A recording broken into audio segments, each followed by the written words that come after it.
ब्रह्मा का पिता है, कौन विष्णु की मां, शंकर का दादा कौन है, हमको दे बता। ये जानने के लिए कृपया सुनिए। जगत गुरु तत्वदर्शी संत रामपाल जी महाराज के अमृत वचन सर्व पवित्र धर्मों के पवित्र शास्त्रों के आधार पर। तो हम इन पढ़ा भी करते इन सदग्रंथों को, लेकिन ज्ञान नहीं था। आज हम पढ़ेंगे इस पवित्र सदग्रंथों को परमात्मा की तत्व ज्ञान की रोशनी में हम एक एक अक्षर समझ जाएंगे। आइएगा, अब 7वां अध्याय पढ़ते हैं। देखिएगा, श्रीमद् भगवत गीता जय दयाल गोविंद का इसके अनुवादक हैं। गीता प्रेस गोरखपुर से ये प्रकाशित है और ये सबसे अधिक हिंदू समाज में यही पढ़ी जा रही है। अब देखते हैं 7वां अध्याय।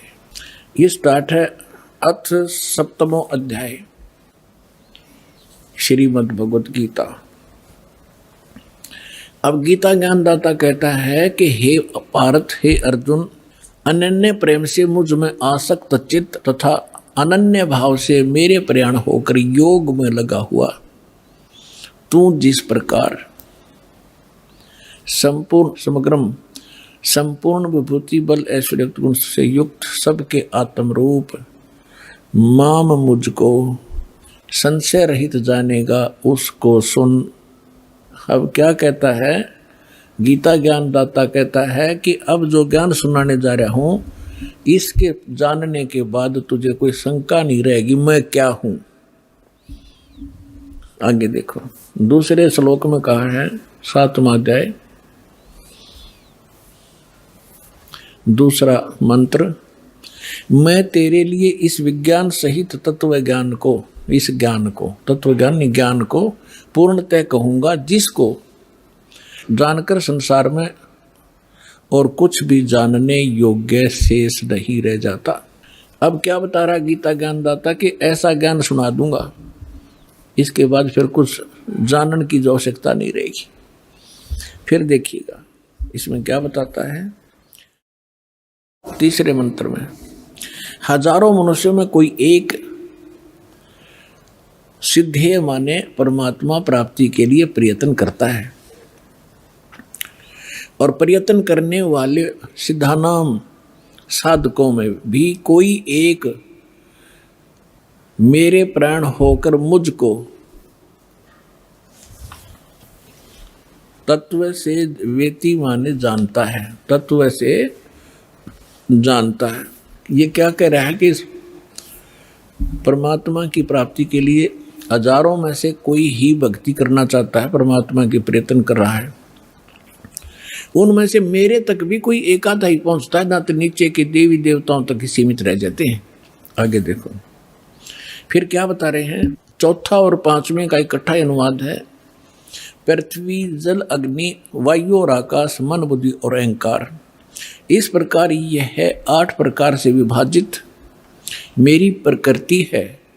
यह 8 प्रकार से भेद वाली तो अपरा मेरी जड़ प्रकृति है, और हे माँ भाव इससे दूसरी जिससे ये संपूर्ण जगत धारण किया जाता है, मेरी जीव रूपा चेतन प्रकृति जान।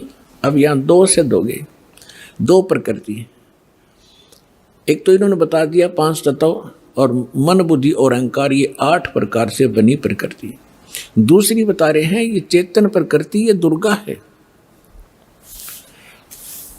दुर्गा, अब देखो ये सिद्ध हो रहा है कि दुर्गा को भी प्रकृति कहते हैं, और आप जी को बहुत बार इन सदग्रंथों में प्रमाणित किया है। जैसे श्री देवी भागवत सचित्र मोटा टाइप गीता प्रेस गोरखपुर से प्रकाशित के 3रे स्कंद में 123 पृष्ठ पर विष्णु जी कहते हैं अपनी माँ के विषय में। अब पुण्यात्माओं ये सारे कंसेप्ट साथ साथ क्लियर करने पड़ेंगे, क्योंकि बहुत से श्रोता प्रथम बार आते हैं तो उन्होंने ये ज्ञान गहनता से सुना नहीं होता ध्यान से, और थोड़ा बहुत सुन लेते हैं, पुण्यात्मा शीघ्र प्रेरित हो जाते हैं, वो आते हैं। तो यहाँ इनको बैठकर सुनने का समय मिलता है 2 घंटे सुबह 2 घंटे शाम को। तो इसलिए यहाँ एक विशेष विस्तार के साथ ये ज्ञान सुनाया जाता है। ये श्रीमद् देवी भागवत देखिएगा, सचित्र मोटा टाइप हिंदी, गीता प्रेस गोरखपुर से प्रकाशित है और परमात्मा चाहने वाले हिंदुओं के घरों पर यह लगभग रखी पाओगी। ये है संक्षिप्त श्रीमद् देवी भागवत सचित्र मोटा टाइप, केवल हिंदी। प्रकाशक हैं हनुमान प्रसाद पोदार, चमनलाल गोस्वामी और गीता प्रेस गोरखपुर से प्रकाशित है। इसके 123 पृष्ठ पर पढ़ लें, पर्याप्त है। 123 पृष्ठ, 3रा स्कंद, संक्षिप्त देवी भागवत। तुम शुद्ध स्वरूपा हो, ये सारा संसार तुम ही से उद्भासित हो रहा है। मैं ब्रह्मा और शंकर हम सभी तुम्हारी कृपा से विद्यमान हैं।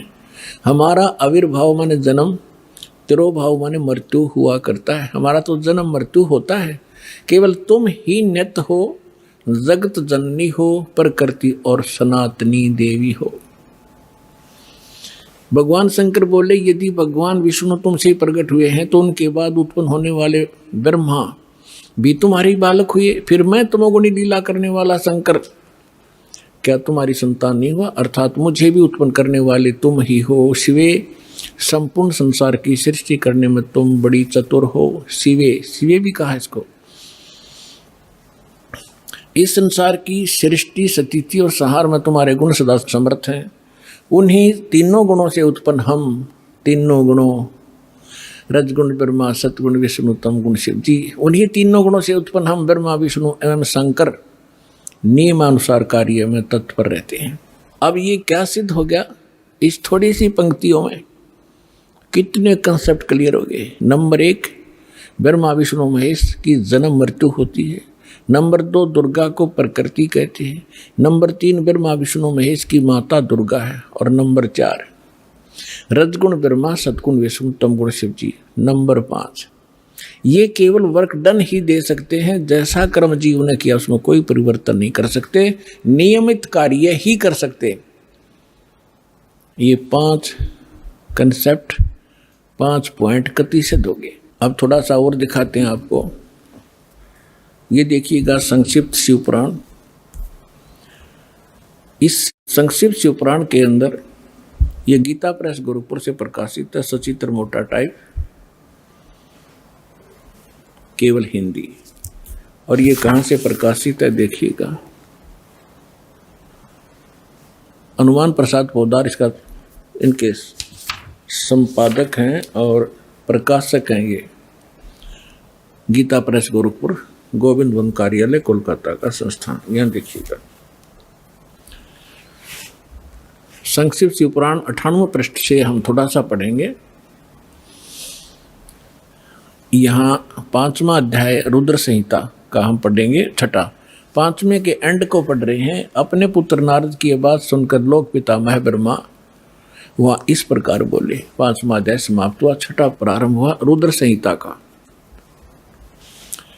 99 पृष्ठ पे नारद ने पूछा था कि सृष्टि की रचना बताइए भगवान पिताजी ब्रह्मा जी से। तो ब्रह्मा जी ने बताया, अब आपके रूबरू पढ़कर सुनाता हूँ। ब्रह्मा जी ने कहा ब्राह्मण श्रोमणे, तुम सदा समस्त जग के उपकार में लगे रहते हो। तुमने लोगों के हित की कामना से बहुत उत्तम बात पूछी है। जिसमें समस्त चराचर जगत नष्ट हो गया था, सर्वत्र केवल अंधकार ही अंधकार था, न सूर्य दिखाई देते थे, न चंद्रमा आदि कुछ भी नहीं थे। उस समय तत्सद्ब्रह्म, जिस श्रुति में सत सुना जाता है, इस श्रुति में जो सत सुना जाता है एकमात्र वही शेष था। 100 पृष्ठ पे जिस परब्रह्म के विषय में ज्ञान और अज्ञान से पूर्ण युक्तियों द्वारा इस प्रकार विकल्प किए जाते हैं। यानी ब्रह्मा जी कह रहे हैं कुछ सच्ची कुछ झूठी जो मैंने सुनी है वो बता रहा हूँ। उसने कुछ काल के बाद, कुछ समय के उपरांत द्वितीय की इच्छा प्रकट की। उसके भीतर से भीतर एक से अनेक होने के संकल्प उदित हुए, तब उस निराकार परमात्मा ने अपनी लीला शक्ति से अपने लिए एक मूर्ति की कल्पना की। इनका क्या मानना है कि परमात्मा मूलतः निराकार है और उसने फिर अपने आकार में आने की सोची, तब क्या बन गया? वो सदाशिव बन गया। फिर वो सदाशिव बन गए। अब देखो क्लियर होगा यहाँ से। उसने कल्पना की, अब मूर्ति की कल्पना की अपने लिए। उस निराकार परमात्मा ने अपनी लीला शक्ति से अपने लिए मूर्ति की कल्पना की। जो मूर्ति रहित परम ब्रह्म है उसकी मूर्ति यहाँ देखिए, भगवान सदाशिव हैं। अब सदाशिव कौन है ये देखना ध्यान से। ये किसको सदाशिव कहते हैं? अर्वाचीन और प्राचीन विद्वान उन्हीं को ईश्वर कहते हैं। उस समय एकाकी रहकर स्वेच्छानुसार विहार करने वाले उन सदाशिव ने अपने विग्रह से स्वयं ही स्वरूप भूता शक्ति की सृष्टि की, जो उनके अपने श्री अंग से कभी अलग होने वाली नहीं थी। उस पराशक्ति को प्रधान भी कहते हैं, प्रकृति भी कहते हैं, गुणवती माया, बुद्धि तत्व की जननी तथा विकार रहित कहा है। वह शक्ति अंबिका कही गई है। उसी को प्रकृति, सर्वेश्वरी, त्रिदेव जननी, तीनों देवताओं को उत्पन्न करने वाली उनकी माता, ब्रह्मा विष्णु महेश की माता, नेता और मूल कारण भी कहते हैं। सदाशिव द्वारा प्रकट की गई उस शक्ति की 8 भुजाएं हैं। हो गया क्लियर? अब ये दुर्गा के विषय में है। और सदाशिव ये कौन है? ये काल है। आगे और क्लियर हो जाएगा। अब इसमें क्या सिद्ध हो गया कि प्रकृति भी दुर्गा को कहते हैं और प्रधान भी दुर्गा को कहते हैं। गीता अध्याय नंबर 14 के श्लोक नंबर 3 से 5 में कति स्पष्ट किया गया है। गीता बोलने वाला ब्रह्म कहता है कि दुर्गा तो मेरी, प्रकृति तो मेरी पत्नी है, सब्जियों को उत्पन्न करने वाली माता है, मैं इसके गर्भ में बीज स्थापन करने वाला सबका पिता हूँ। प्रकृति से उत्पन्न ये तीनों गुण इस जीव को कर्मानुसार यहाँ बांधे रखते हैं, जकड़े रखते हैं। तीनों गुण कौन सी सिद्ध होगी? रजगुण, ब्रह्मा, सतगुण, विष्णु, तमगुण, शिव जी। ये देखिएगा अध्याय 14 और सुनाता हूँ आपको। ताजा ताजा है, ये जल्दी समझ में आ जाएगा।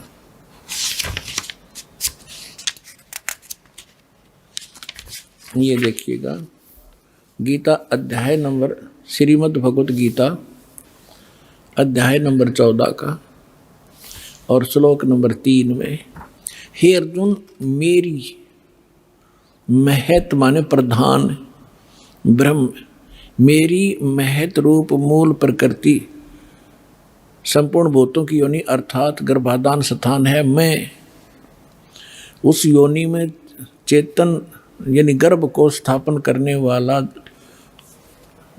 तत्व करता हूँ। उसके संयोग से, जड़ते इतने से नहीं, सब भूतों की, सब प्राणियों की उत्पत्ति होती है। 4 में क्या कहा है? हे अर्जुन, नाना प्रकार की सब योनियों में जितनी मूर्तियां अर्थात शरीरधारी प्राणी उत्पन्न होते हैं, प्रकृति यानी दुर्गा उन सब की गर्भ धारण करने वाली माता है और मैं बीज स्थापन करने वाला पिता हूँ। और 5वें में क्या कहा है? हे अर्जुन, सतगुण, रजगुण और तमगुण ये प्रकृति से उत्पन्न, दुर्गा से उत्पन्न ब्रह्मा विष्णु महेश, विष्णु ब्रह्मा महेश तीनों गुण, ये तीनों देवता अविनाशी जीव आत्मा को शरीर में बांधते हैं। अब इसने, काल ने हमें मूर्ख बनाने के लिए ब्रह्मा विष्णु महेश के सिर ठेकरा फोड़ दिया कि ये तीनों देवता ही सबको यहाँ फंसा कर रखते हैं। परमात्मा ने आकर बताया, ब्रह्मा विष्णु महेश्वर माया और ये धर्म राया कहिए, इन पांचों मिल पर पंच बनाया, वाणी हमरी लइए। ब्रह्मा विष्णु महेश दुर्गा और काल ने, इन पांचों ने मिलकर ये प्रपंच रच रखा है। हमारी बात को गहराई से सोचियो बच्चों, परमात्मा ने कहा। अब ये सिद्ध हो ही रहा है। ये पांचों मिलकर जकड़े बैठे हमारे को, इन पांचों मिल जीव अटकाए, युगन युगन हम आन छुटाए, बंदी छोड़ हमारा नामम, अजर अमर है अस्थिर ठामम, अमर करूं सतलोक पठाऊं, ताते बंदी छोड़ कहाऊं।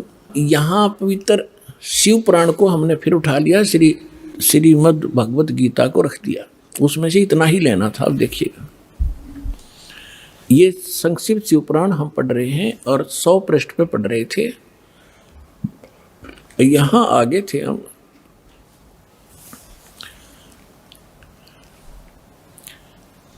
कि जो मूर्ति रहित परम ब्रह्म है, उसकी मूर्ति भगवान सदाशिव हैं। अर्वाचीन और प्राचीन विद्वान उन्हीं के ईश्वर कहते हैं। उस समय एकाकी रहकर स्वेच्छानुसार विहार करने वाले सदाशिव ने अपने विग्रह से स्वयं ही एक स्वरूप भूता शक्ति की सृष्टि की, जो उनके अपने श्रीअंग से कभी अलग होने वाली नहीं थी। उस पराशक्ति को अपने विग्रह माने शरीर से निकाली दुर्गा को ये खुद मान रहे हैं।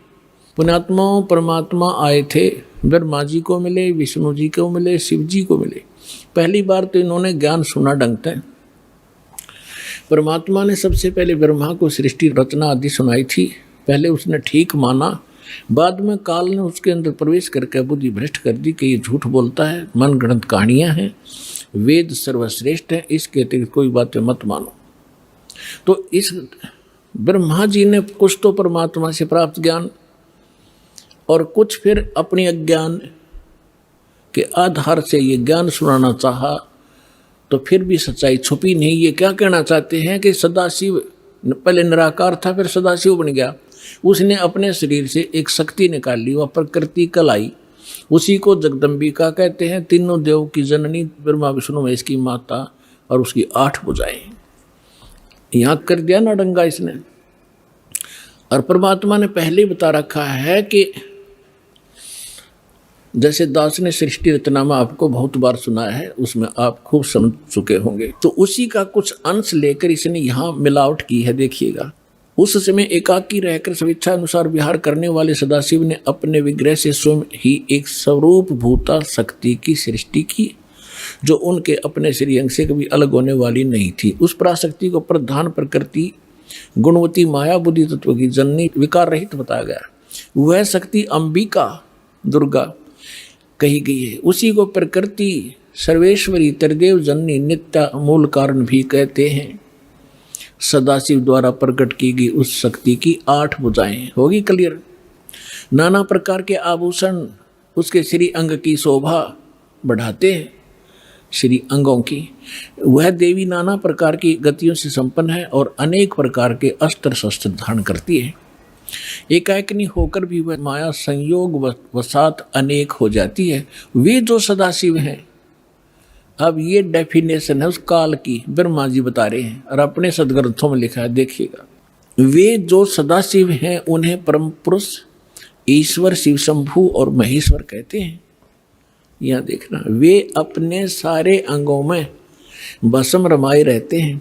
उन काल रूपी ब्रह्म ने एक ही समय में शक्ति के नाथ नहीं, शक्ति के साथ, दुर्गा के साथ शिवलोक नामक अक्षेत्र का निर्माण किया था। उस उत्तम अक्षेत्र को काशी कहते हैं। वह परम निर्वाण या मोक्ष स्थान है जो सबके ऊपर विराजमान है। वह प्रिय और प्रियतम रूप, पति पत्नी रूप में शक्ति और शिव, दुर्गा और ये काल, ये स्पष्ट कह दिया। वो काल रूपी ब्रह्म ने, यो काल कहो, ब्रह्म कहो, काल रूपी ब्रह्म कहो, सदाशिव कहो, ये ब्रह्म है। शक्ति और शिव ने, दुर्गा और काल ने, वे प्रिय और प्रियतम रूप यानी पति पत्नी रूप में शक्ति यानी दुर्गा और शिव जो परमानंद स्वरूप हैं, उस मनोरम क्षेत्र में नित्य निवास करते हैं।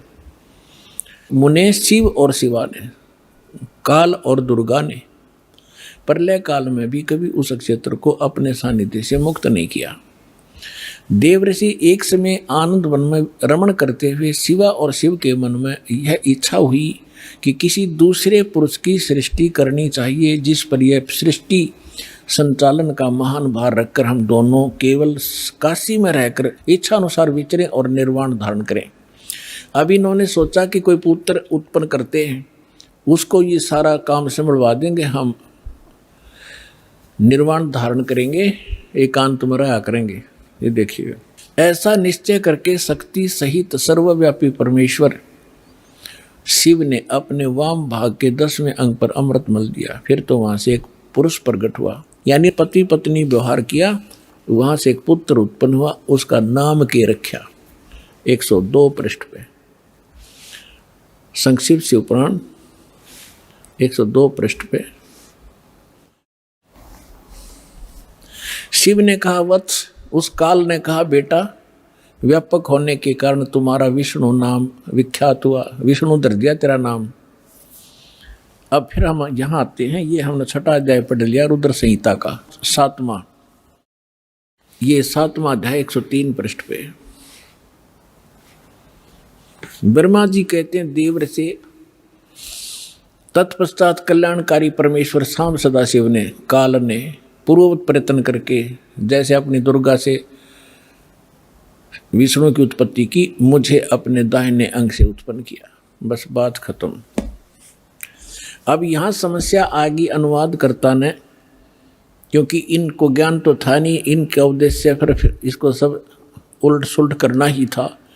अब इसको समस्या पैदा होगी कि शिव से शिव की उत्पत्ति कैसे बताऊं। अनुवाद करता ने गोल मोल कर दिया। कहते हैं चोर चुरावे तूंबड़ी और गड्ढा पानी में, वो गड्ढे हुआ ऊपर आवने, सच्चाई छानी ना।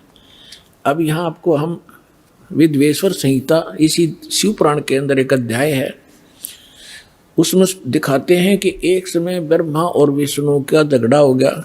ब्रह्मा जी बोला मैं तेरा बाप विष्णु जी को, विष्णु जी बोले मैं तेरा पिता, तो मेरे नाभि कमल से उत्पन्न हुआ। ब्रह्मा जी कहने लगे मैं सारी सृष्टि का पिता, मैं प्रजापिता हूँ।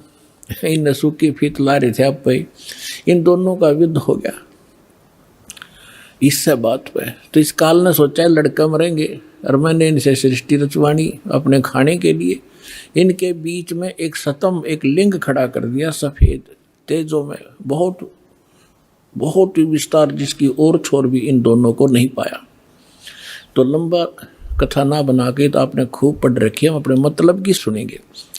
तो उसी समय ये खुद भी वहाँ अपने पुत्र शिव के रूप में, सदाशिव रूप में आकर खड़ा हो गया। फिर इनको लग गया ज्ञान समझाने। देखिएगा, ये है ब्रह्मा विष्णु लड़े थे, इनके बीच में स्तंभ खड़ा कर दिया। संक्षिप्त शिव पुराण 24 पृष्ठ पे, गीता प्रेस गोरखपुर से प्रकाशित, सचित्र मोटा टाइप के। और ये विद्वेश्वर संहिता 25 पृष्ठ पे। यहाँ से थोड़ा सा हम लिंक लेंगे इसका। ब्रह्मा और विष्णु ने पूछा, प्रभु सृष्टि आदि 5 कृत्यों के लक्षण क्या हैं, यह हम दोनों को बताइए। भगवान शिव बोले, युकाल बोला, मेरे कृत्यों को समझना अत्यंत गहन है, तथापि मैं कृपा पूर्वक तुम्हें उनके विषय में बताता हूँ। अब हम ज़्यादा ना पढ़े, ये देखिएगा। अब 26 पे क्या लिखा है, पुत्रो, काल कहता ब्रह्मा और विष्णु को, पुत्रो तुम दोनों ने तपस्या करके प्रसन्न हुए मुझ परमेश्वर से सृष्टि और सतीथि नामक 2 कृत्य प्राप्त किए हैं, ये तुम दोनों को बहुत प्रिय है। इसी प्रकार मेरी विभूति स्वरूप रुद्र और महेश्वर ने, यू मैं नहीं है, ने 2 अन्य उत्तम कृत सहार और तिरोभाव मुझसे प्राप्त किए हैं। सिद्ध जो दास करना चाहा था, 2 पुत्र तो ये हो गए इसके, ब्रह्मा और विष्णु, जो वहाँ कति क्लियर हो गया, इनका जन्म हुआ दुर्गा से।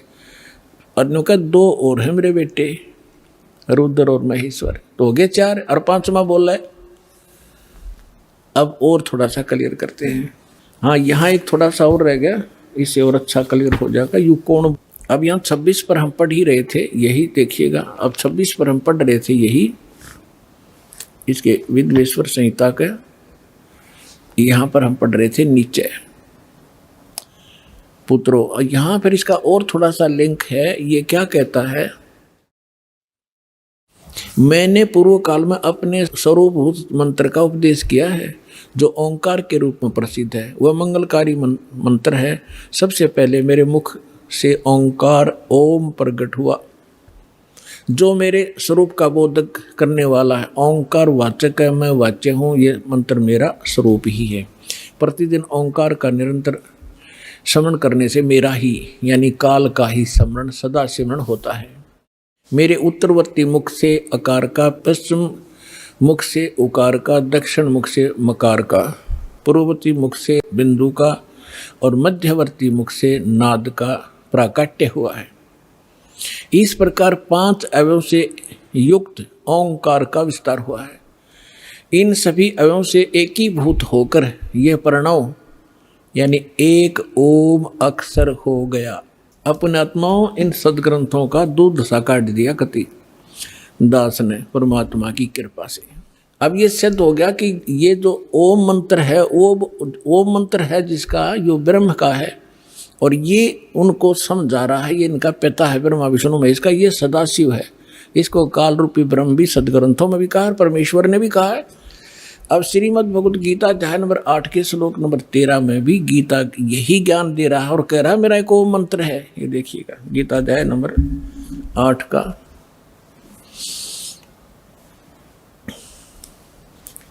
गीता अध्याय नंबर 8 का श्लोक नंबर 13 आपको दिखाते हैं। अध्याय 8 श्रीमद् भगवत गीता अध्याय 8 और मंत्र नंबर 13।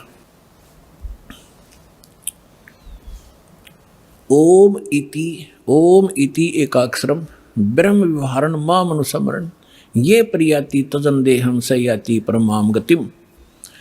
माम ब्रह्म मुझ ब्रह्म का ओम ओम यह एक अक्षर मंत्र है, एक अक्षरम नथिंग एल्स।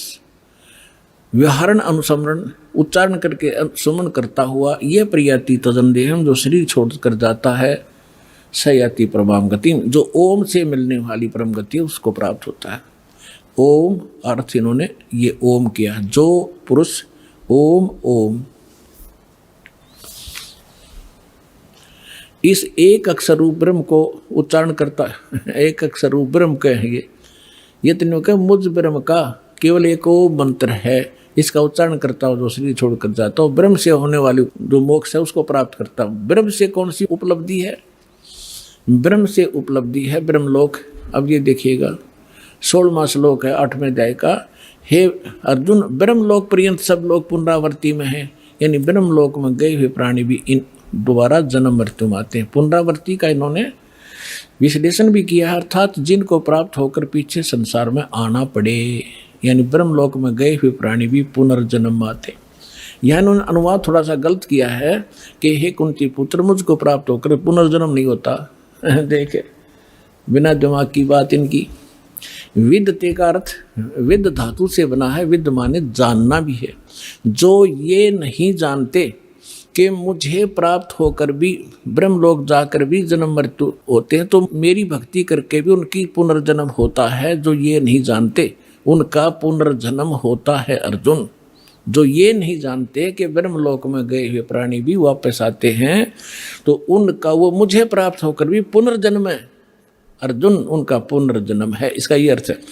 यदि हम इनका ये अनुवाद सच्चा माने तो अध्याय नंबर 2 का श्लोक नंबर 12, अध्याय नंबर 2 का श्लोक नंबर 12 और अध्याय नंबर 4 का श्लोक नंबर 5 और 9, अध्याय नंबर 10 के श्लोक नंबर 2 ये कति गलत हो जाते हैं। देखिएगा श्रीमद् भगवत गीता अध्याय नंबर 2 और श्लोक नंबर 12। न तो ऐसा ही है कि मैं किसी काल में नहीं था, गीता ज्ञानदाता कह रहा ये ब्रह्म, अथवा तू नहीं था, अथवा ये राजा लोग नहीं थे, और न ऐसा ही है कि इससे आगे हम सब नहीं रहेंगे। और इसके साथ ही देखना है इसी दूसरे अध्याय का 17वें श्लोक में स्पष्ट कर दिया है कि अविनाशी तो उसको जान जिससे, अविनाशी यानी नाश रही कहो, अविनाशी को अविनाशी तो उसको जान जिससे यह संपूर्ण जगत व्याप्त है और इस अविनाशी का विनाश करने में कोई भी समर्थ नहीं है। यानी गीता ज्ञान दाता से कोई अन्य है जो वास्तव में अविनाशी है, जिसने सारे ब्रह्मांडों की रचना की है और वही रोके हुए। अध्याय नंबर 4 के श्लोक नंबर 5 और 9 में ये देखिएगा, ये है अध्याय नंबर 4 श्रीमद् भगवत गीता। इसका यहाँ ये 5वां मंत्र यहाँ से स्टार्ट है, लेकिन इसका अनुवाद यहाँ पर है। हे परंतम अर्जुन, मेरे और तेरे बहुत से जन्म हो चुके हैं। इति सिद्धम, गीता ज्ञानदाता भी जन्म मरता है, अविनाशी नहीं है ये। तेरे और मेरे बहुत से जन्म हो चुके हैं, उन सबको तू नहीं जानता, मैं जानता हूँ। और 9वें श्लोक में क्या कहा है, अध्याय नंबर 4 के और श्लोक नंबर 9 में, मेरे जन्म और कर्म अलौकिक हैं, दिव्य हैं। अध्याय नंबर 10 के श्लोक नंबर 2 में, अध्याय नंबर 10 और श्लोक नंबर 2 में, मेरी उत्पत्ति को, मेरे जन्म को न देवता लोग जानते हैं न महर्षि जन जानते, क्योंकि मैं सब प्रकार से देवताओं और महर्षियों का आदि कारण यानी इनका जन्मदाता हूँ। यदि गीता अनुवादकों का 8वें अध्याय के 16वें श्लोक का ये अनुवाद सत्य माने कि ब्रह्मलोक में गए हुए सब प्राणी पुनरावृत्ति में हैं और मुझे प्राप्त होकर फिर जन्म मृत्यु नहीं होती, तो ये तीनों श्लोक गलत हो जाते हैं, तीनों के तीन। इसका अर्थ ये है कि अर्जुन, जो ये नहीं जानते कि ब्रह्मलोक में गए हुए प्राणी भी पुनरावृत्ति में हैं, उनका पुनर्जन्म, अर्जुन उनका पुनर्जन्म होता ही होता है।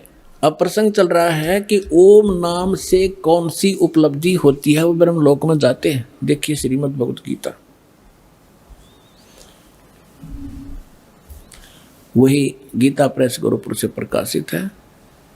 इसमें आपको दिखाते हैं 562 पृष्ठ पे, एक बार हिमालय राजा को देवी जी ज्ञान उपदेश कर रही है और ब्रह्म के बारे में जानकारी दे रही है। देखिएगा 562 पृष्ठ, संक्षिप्त देवी भागवत, और ये 7वां स्कंद। यहाँ हम आ जाते हैं। देवी के द्वारा हिमालय को ज्ञानोपदेश, देवी के द्वारा हिमालय को ज्ञानोपदेश, ब्रह्म स्वरूप का वर्णन। श्री देवी जी कहने लगी, पर्वतराज, उस ब्रह्म का क्या स्वरूप है यह बतलाया जाता है। पहले तो अपने बारे में बताती है, मेरी भक्ति कर तो ऐसे ऐसे कर, लेकिन वो कहती है ये भी ठीक नहीं है। उस ब्रह्म का क्या स्वरूप है यह बतलाया जाता है, जो प्रकाश रूप, सबसे के अत्यंत समीप में स्थित, हृदय रूप गुहा में स्थित होने के कारण गुहाचर नाम से प्रसिद्ध है। महान पद अर्थात परम प्राप्य है। वह है परम सत्य, यहाँ काफी लंबा है लेकिन थोड़ा बताएंगे। वह है परम सत्य और अमृत अविनाशी तत्व है। सौम्य, उस वेदने योग्य लक्ष्य का तुम वेदन करो, मन लगाकर उसमें तन्मय हो जाओ। सौम्य, उपनिषद में कथित महान अस्त्र रूप धनुष को लेकर उस पर उपासना द्वारा तीक्ष्ण किया हुआ बाण संधान करो और फिर भावनागुत चित्त के द्वारा उस बाण को खींचकर उस अक्षर रूप ब्रह्म को लक्ष्य बनाकर वेदन करो। प्रणव, ओम धनुष है, जीवात्मा बाण है और ब्रह्म उसका लक्ष्य कहा जाता है। यानी जीवात्मा को ओम का जाप करके ब्रह्म के पाने का ही प्रयत्न करना चाहिए। इसका सिद्ध, ये सिद्ध है। उस एकमात्र परमात्मा ही को जानो, दूसरी सब बातों को छोड़ दो। देवी कहती है मेरी पूजा भी मत करना, केवल उस ब्रह्म की पूजा करो, केवल ब्रह्म की पूजा करो। उस एकमात्र परमात्मा ही को जाने, दूसरी सब बातों को छोड़ दे। यही अमृत रूप परमात्मा के पास पहुंचाने वाला पुल है। संसार रूपी समुद्र से पार होकर अमृत स्वरूप परमात्मा को प्राप्त कराने का यही सुलभ साधन है।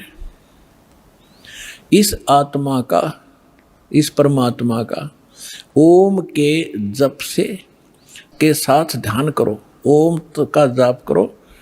इससे अज्ञान में अंधकार से सर्वथा परे और संसार समुद्र से उस पार जो ब्रह्म है उसको पा जाओगे, तुम्हारा कल्याण हो। ओम नाम का जाप करो और ब्रह्म को प्राप्त हो जाओगे। वो ब्रह्म कहाँ रहता है? वह यह सबका आत्मा ब्रह्म ब्रह्मलोक रूप दिव्य आकाश में स्थित है, ब्रह्मलोक में रहता है। यानी ब्रह्म का साधक ओम नाम का जाप करने वाला ब्रह्मलोक में जाता है। गीता अध्याय नंबर 8 के श्लोक नंबर 16 में क्लियर कर दिया है कि ब्रह्मलोक में गए हुए प्राणी भी पुनरावृत्ति में। और अब ये गीता ज्ञानदाता ब्रह्म है, ये क्या कहता है? अब गीता ज्ञानदाता कहता है कि अर्जुन, उस सच्चिदानंद घन ब्रह्म ने जो अपने मुख कमल से ज्ञान बोला वो वास्तविक ज्ञान है, वो तत्व ज्ञान है। उसमें विस्तार के साथ उस परम पिता के पाणी की जानकारी है। उसको तत्वदर्शी संतों से जाकर समझ, उनको दंडवत प्रणाम करने से, कपट छोड़कर प्रसन्न करने से वो तत्वदर्शी संत तुझे परमात्म तत्व का ज्ञान कराएंगे। चौथे अध्याय के 32 और 34 श्लोक में। 15वें अध्याय के 1 से लेकर 4 का सारांश है कि उल्टे लटके हुए संसार रूपी वृक्ष है। पीपल का वृक्ष समझो, ऊपर को जड़, नीचे को 3 गुण रूपी शाखा है। और जो संत इस उल्टे लटके हुए संसार रूपी वृक्ष की सभी टहनियों समेत बता देगा, सब विभाग बता देगा, वो तत्वदर्शी संत है, वह वेदवित है।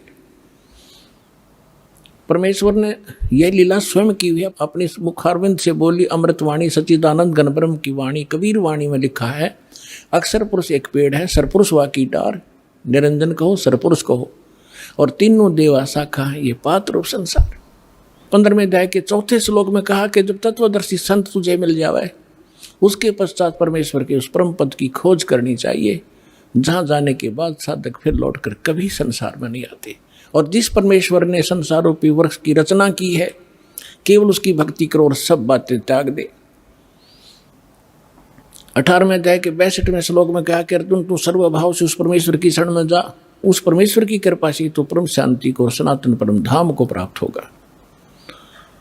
तो इससे सिद्ध हो गया कि गीता ज्ञानदाता से अन्य कोई और परम शक्ति है, और गीता ज्ञानदाता भी जन्म मृत्यु के अंदर आता है, और ब्रह्म का उपासक ब्रह्मलोक में जाता है, और ब्रह्म से यही एक परम गति होती है, ब्रह्मलोक प्राप्ति होती है। अब हम आते हैं उसी प्रसंग पर जो आज दास आगे बढ़ाना चाह रहा है। 3 देव की जो करते भक्ति, उनकी कदे ना होवे मुक्ति। इन तीनों देवताओं की जो भक्ति करते हैं, उनकी कभी मोक्ष नहीं होता। 3 देवता रजगुण ब्रह्मा सतगुण विष्णु तम गुण शिव जी। स्पष्ट हुआ, अभी प्रमाण दिया था कि रजगुण ब्रह्मा है, सतगुण विष्णु तम गुण शिव जी। मार्कंडेय पुराण प्रश्न नंबर 123 से, और खेमरा श्री कृष्ण दास प्रकाशन के प्रकाशित देवी भागवत के 5वें अध्याय का 8वें श्लोक में वो स्पष्ट कर दिया। शंकर जी कहते हैं, माता आपने हमें क्यों तमोगुण बना दिया, ब्रह्मा जी को रजोगुण और विष्णु जी को सतोगुण क्यों बनाया। इति सिद्धम रजगुण ब्रह्मा सतगुण विष्णु तम गुण शिव जी। अब हम गीता अध्याय नंबर 7 को फिर पढ़ेंगे। देखिए,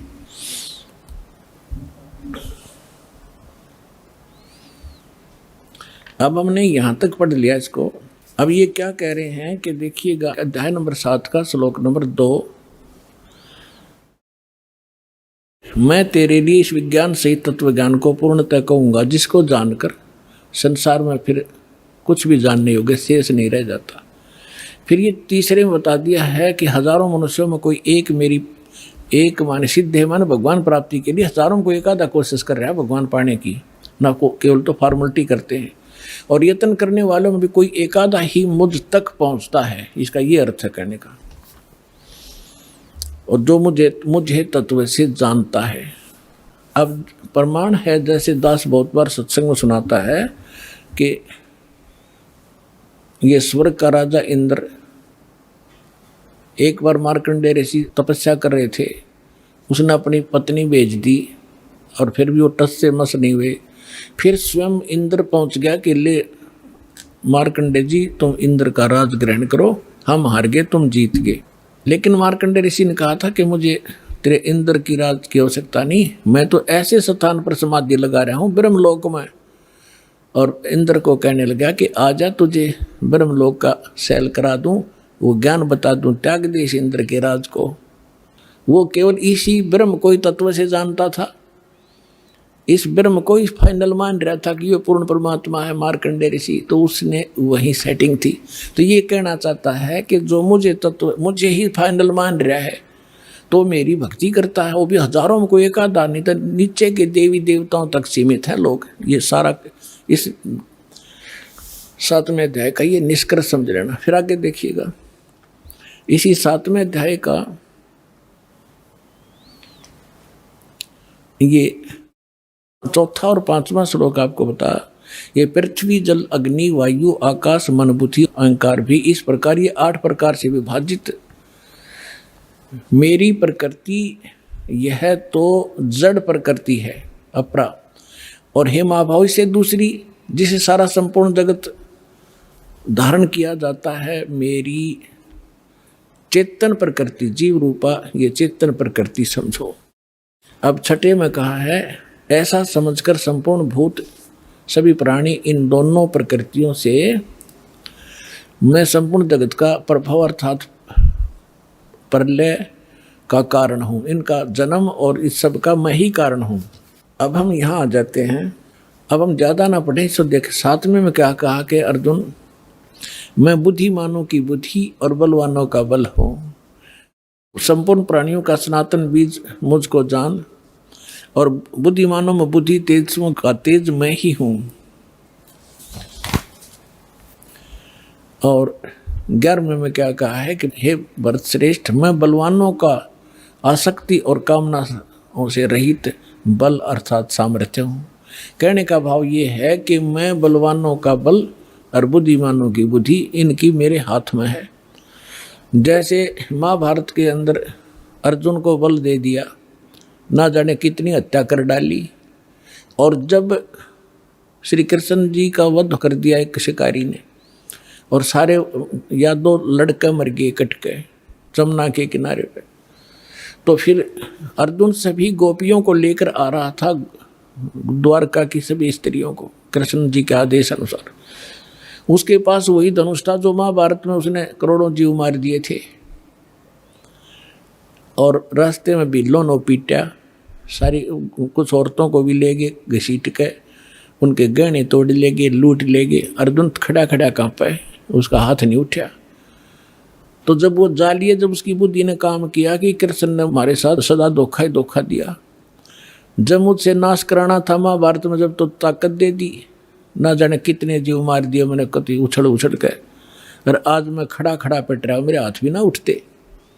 तो यहाँ परमात्मा कहता है तुमने नंबर गलत मिला रखा है, तुम श्री कृष्ण को दोष दे रहे हो। श्री कृष्ण दोष ये नहीं था, ये काल है सारा जड़, इस बीमारी की जड़ ये काल है, ये करवा रहे। ये खुद कहता है बुद्धिमानों की बुद्धि और बलवानों का बल मैं हूँ। श्री रामचंद्र जी की सीता उठी विष्णु जी की, अब उसने खुद नहीं मालूम सीता ने कौन उठा ले गया, बुद्धि ऑफ कर दी। जब पार्वती ने ये कहा शंकर जी से कि मैं इसकी परीक्षा लूँगी, आपको ये विष्णु जी है भगवान है, वह परीक्षा लेना आई सीता रूप बना कर, जब उसकी बुद्धि ऑन कर दी काल ने, और तुरंत पहचान दी कि तो आप तो दक्ष पुत्री माया हो, और अपनी पत्नी का पता नहीं कौन उठा ले गया। उसने तो हनुमान जैसे चारों तरफ घूम कर ढूंढ के लाए, और उधर पार्वती पहचान ली। तो कहते हैं बलवानों का बल और बुद्धिमानों की बुद्धि मैं ही हूँ। अब ये है निष्कर्ष इस गीता जी के ज्ञान का। ये मारा करते सट्टे गीता जी का सार, तू क्या लाया था, तू अजन्मा है, जीव तो मरता ही नहीं, बस ये सार है, खाक सार था यो। अब 7वें अध्याय का हम आपको 12वां श्लोक सुनाते हैं, समझाते हैं। गीता अध्याय नंबर 7 का श्लोक नंबर 12 में कहा कि और भी जो सतोगुण से उत्पन्न होने वाले भाव हैं और जो रजोगुण से तथा तमोगुण से उत्पन्न होने वाले भाव हैं, उन सबको मुझसे होने वाले हैं ऐसा जान, परंतु वास्तव में उनमें मैं और वे मुझ में नहीं हैं। अब ये क्या कहता है कि जो भी हो रहा है रजगुण ब्रह्मा से उत्पत्ति, सब जीव विवश हैं संतानोत्पत्ति करने के, इनके बस की बात नहीं। और दूसरा सतोगुण यानी विष्णु जी के सतोगुण से, विष्णु जी के कारण सब आपस में मोह ममता में जकड़े पड़े हैं, ये जो हो रहा है। और तीसरा संहार तमोगुण से, शंकर जी से। ये कहता है इसका निमित्त मूल कारण मैं ही हूं, पर मैं इनसे बाहर रहता हूं। परमात्मा ने बताया था कि इस काल को 1,00,000 मानव शरीरधारी प्राणी नित खाने का श्राप लगा हुआ है, जिस कारण से ये अपने तीनों पुत्रों को इसने गुणयुक्त कर दिया, एक गुणयुक्त। अब इनके बस की बात नहीं, इन गुणों को ये ना रोक सके। जैसे मिर्च में गुण बना दिया मुंह जलने का, तो वो चिरचिराहट उसका गुण है, तो मिर्च के बस का कोई ना, उसने गुण ने खत्म कर लिए। तो इसी प्रकार इस काल ने इनको एक गुण युक्त कर दिया। अब ये क्या कहता है कि इन से जो कुछ हो रहा है इसका निमित्त कारण मैं ही हूं, मैं ही करता करवाता हूं, मैं खाता हूं, ये पैदा करें, मोह ममता से जकड़े रख कर मार दे। आगे देखो 13वें श्लोक में क्या कहा है, 7वें अध्याय का 13वां श्लोक। गुणों के कार्य रूप सात्विक, राजस और तामस, इन तीनों प्रकार के भाव से ये सारा संसार प्राणी समुदाय मोहित हो रहा है। इन तीनों गुणों से परे, रजगुण ब्रह्मा, सतगुण विष्णु, तमगुण शिव जी से परे मुझ अविनाशी को नहीं जाता। अब ये कहते हैं कि सभी इन ब्रह्मा विष्णु महेश तक की भक्ति में जगड़े पड़े हैं, इनसे ऊपर मैं हूं ब्रह्म, ये मुझे भी ना जानते। देखिए 7वें अध्याय का 14वां श्लोक। क्योंकि यह अलौकिक अर्थात अति अद्भुत त्रिगुणमयी मेरी माया, रजगुण ब्रह्मा, सतगुण विष्णु, तमगुण शिव जी, बड़ी दुस्तर है, खतरनाक है। और जो पुरुष मुझको निरंतर भजते हैं, यानी ब्रह्म की साधना करते हैं ओम नाम का, वे इस माया का उल्लंघन कर जाते हैं। वो ब्रह्मा विष्णु महेश को ओवरलैप कर जाते हैं, जंप कर जाते हैं, इनसे अधिक राहत मिलती है उससे। आगे देखो 15वें में क्या कहा है, ओए होए, माया के द्वारा जिनका ज्ञान हरा जा चुका है, रजगुण ब्रह्मा, सतगुण विष्णु, तमगुण शिव जी तक की जो बुद्धि, जिनकी बुद्धि वहीं तक सेट है, इनसे आगे कोई सुनना भी नहीं चाहते, वो आसुर स्वभाव यानी राक्षस स्वभाव को धारण किए हुए मनुष्यों में नीच, नराधम, नराधमा, मनुष्यों में नीच, दूषित कर्म करने वाले मूर्ख, मूर्ख लोग मुझको नहीं भजते। अब दास आपको सुनाएगा थोड़ा सा मौखिक कथा। अब इसमें ये क्यों कहा है कि तीनों गुणों के पुजारियों को राक्षस कहा, और मेरी भक्ति यानी ब्रह्म साधना भी नहीं करते, ये ब्रह्मा विष्णु महेश तक सीमित है, अन्य देवी देवताओं तक सीमित है, इनको राक्षस स्वभाव को धारण किए मनुष्यों में नीच दूषित कर्म करने वाला क्यों कहा। रजगुण ब्रह्मा जी की साधना की थी, भक्ति की थी, हिरण्यकशिपु ने अंडरस्टूड है, राक्षस कहलाया, अपने बेटे का दुश्मन बन गया और कुत्ते वाली मौत मारा गया। तमगुण शिव की भक्ति की थी रावण ने, और आपको पता उसकी कैसी गति हुई, राक्षस कहलाया। और एक भस्मागिरी नाम का शिव का पुजारी था, और उसने भगवान शिव के कैलाश पर्वत पे उनके गेट के सामने 12 वर्ष तक भक्ति करी, ऊपर न पैर नीचे न सिर, सिरासन पर। एक दिन पार्वती ने प्रार्थना की, आप तो महादेव हैं, समर्थ हैं, आपका पुजारी क्या मांगता है, दे दे इस बालक को। भगवान शिव ने कहा कि मांग। भस्मागिरी क्या मांगता है? भस्मागिरी ने कहा ऐसे नहीं, आप वचनबद्ध हो तब मांगू।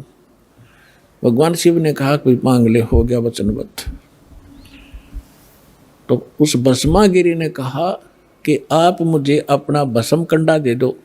भगवान शिव के पास एक ऐसा कड़ा था जो हाथ में पैर के रखा करते, वो ऐसी सिद्धि युक्त कर रखा था कि जिसके सिर पर न्यू कर दे न्यू कह दे भस्म, वो मर जाता था, भस्म हो जाता था। और इस बात का ज्ञान था भस्मागिरी को। ये गिरी, पुरी, नागा, कनपाड़े नाथ, ये सारे के सारे 10 नामी ये शिव के पुजारी हैं, सन्यासी। तो भगवान शिव ने सोचा ले जंगल में रहता है, अपने बचाव के लिए राक्षसों से लेता होगा, निकाल कर दे दिया भोलेनाथ ने।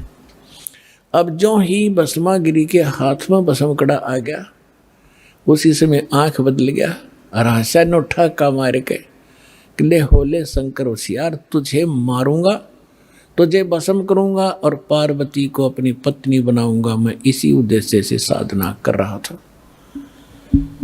अपने आत्मा शंकर जी को मृत्युंजय, कालज्ञ, अविनाशी, सर्वेश्वर, सबका मालिक, अंतर्यामी, पता नहीं क्या क्या संज्ञा दिया करते। सूक्ष्म वेद में कहा है कि यदि ये इस अंतर्यामी थे, क्या उस दुष्ट के मन की नहीं जान सकते थे क्या बकवाद लेकर साधना कर रहा है? अविनाशी होते तो क्यों भाग लिए उसके आगे?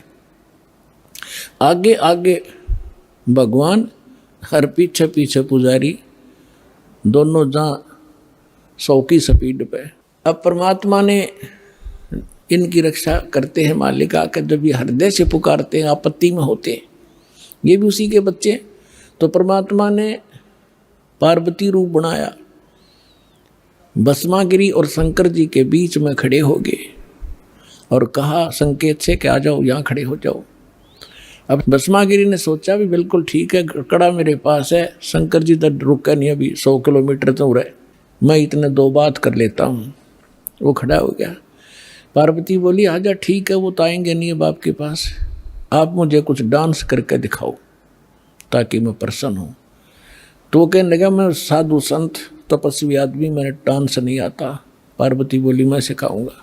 भगवान बोले पार्वती रूप में कि चलो मैं सिखाता हूँ, इस हाथ को ऐसे कर, इस पैर ने ऐसे करो, ऐसे करो। जब ऊपर करवा लिया ना, जिस हाथ में कड़ा लिए रहा था और कह दिया भस्म, रिमोट दबा दिया उसका, भस्मागिरी भस्म हो गया। उसके बाद वो भस्मा असुर कहलाया, भस्मा राक्षस। फिर कड़े को लेकर भगवान शिव का दिल डटा।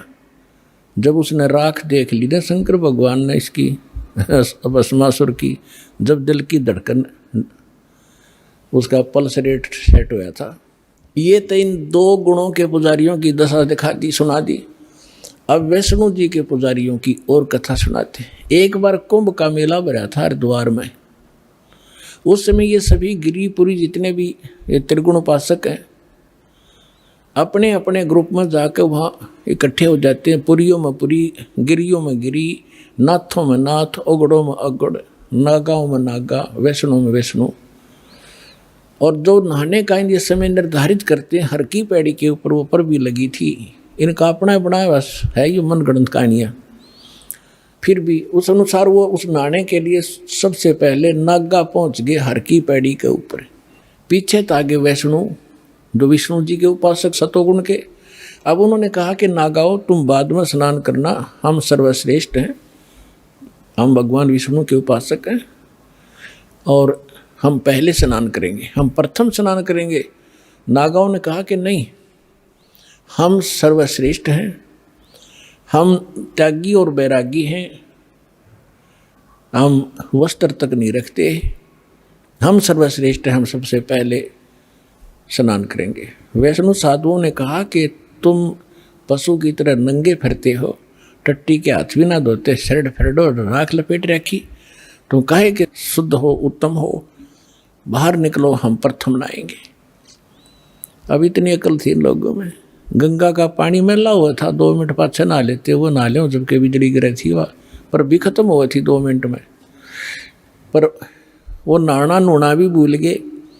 भगवान की हर की पैड़ी में भी प्यार नहीं, भगवान का भी डर रहा नहीं, आपस में लड़न लग गए, कत्लेआम कर दिया। 25,000 वह त्रिगुण उपासक वह कट कर मर गए, कत्लेआम कर दिया।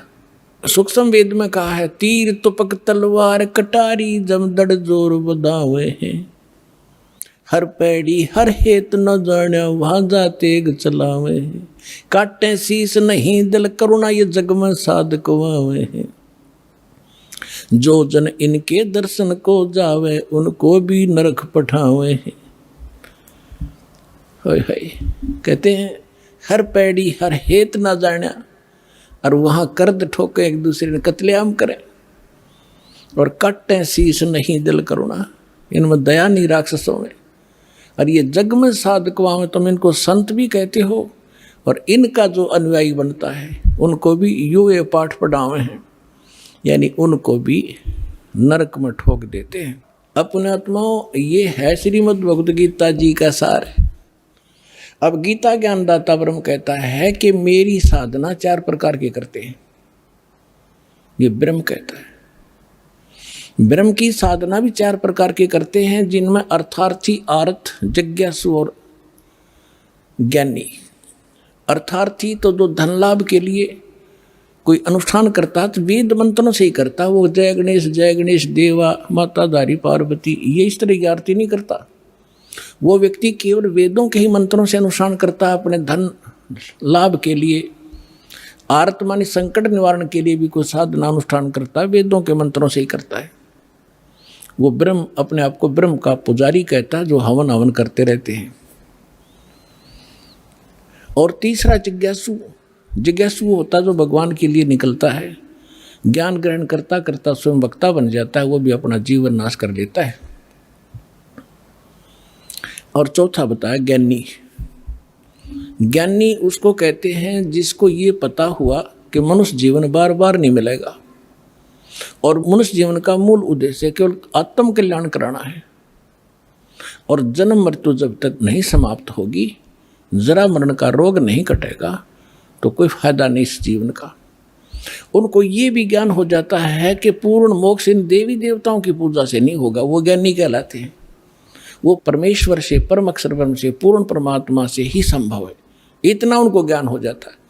लेकिन ये ज्ञान तो हो गया, लेकिन उस रोग का नाश की दवाई उनके पास थी नहीं।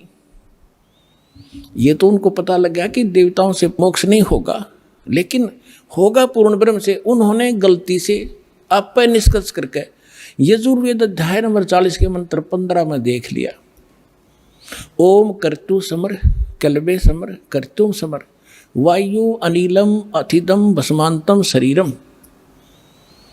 जैसे गीता अध्याय नंबर 8 के श्लोक नंबर 13 में आपको दिखाया था, यही जो का तो वही मंत्र का सारांश है कि अंतिम सांस तक ओम नाम का जाप करते हुए जो शरीर छोड़कर जाता, उसका अमृतम, उस ओम से होने वाली जो परम गति है वो प्राप्त होती है। इसलिए ओम कर्तु समर, ओम नाम का जाप काम करते करते सेवन करो, विशेष कसक के साथ सेवन करो, और मनुष्य जीवन का मूल कर्तव्य जानकर ओम का सेवन करो।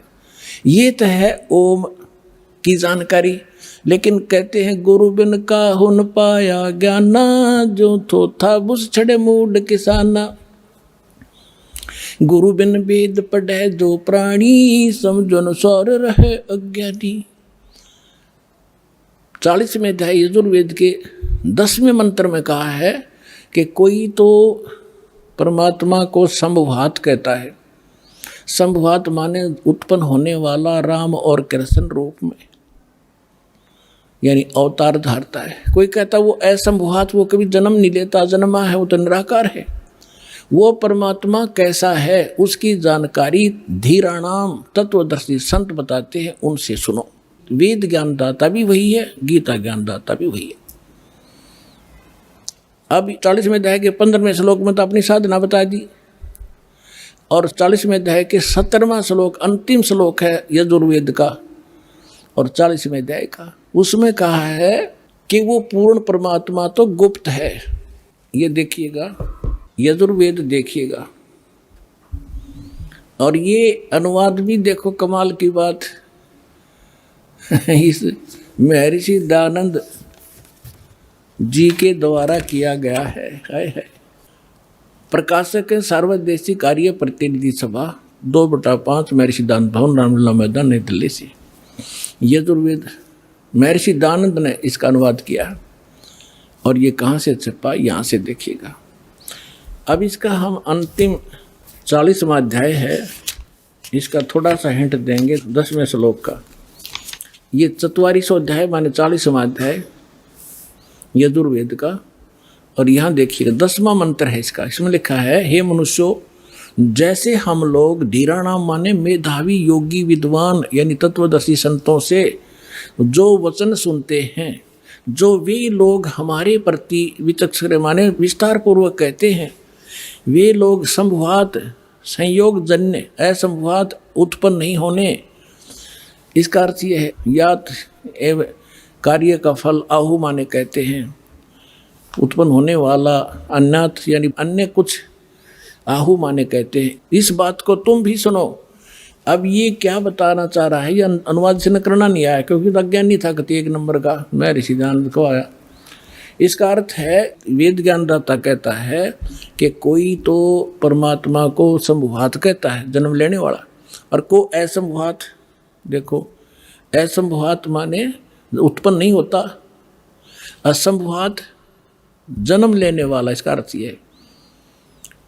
तो जो धीराणाम तत्वदर्शी संत जो बताते उनसे सुनो, इनसे नहीं, इनकी बात मत मानो। वो तत्वदर्शी संत बताएंगे परमात्मा कैसा है, वो जन्म लेता है या नहीं लेता है।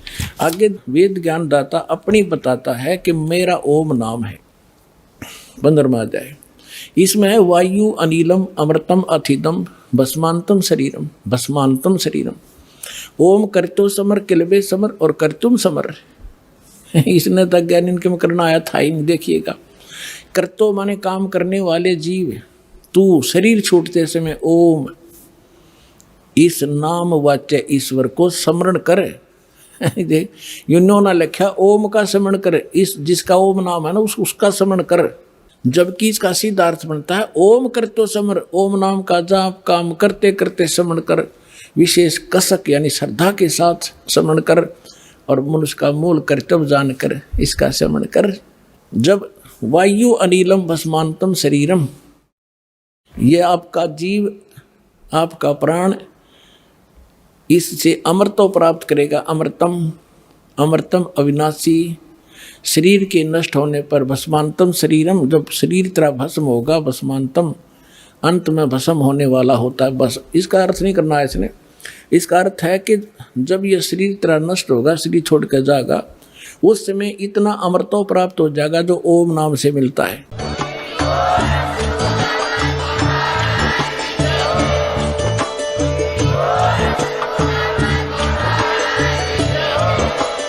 आप सुन रहे थे जगत गुरु तत्वदर्शी संत रामपाल जी महाराज जी के मंगल प्रवचन। अधिक जानकारी के लिए विजिट कीजिए हमारी वेबसाइट www.jagatgururampalji.org। संत रामपाल जी महाराज जी के शुभ आशीर्वाद से पूरे विश्व भर में 500 से भी ज्यादा नाम दीक्षा केंद्र हैं, जिन पर संत रामपाल जी महाराज जी द्वारा ऑनलाइन निःशुल्क नाम दीक्षा दी जा रही है। अपने नजदीकी नाम दीक्षा केंद्र का पता करने के लिए संपर्क करें 8222880541।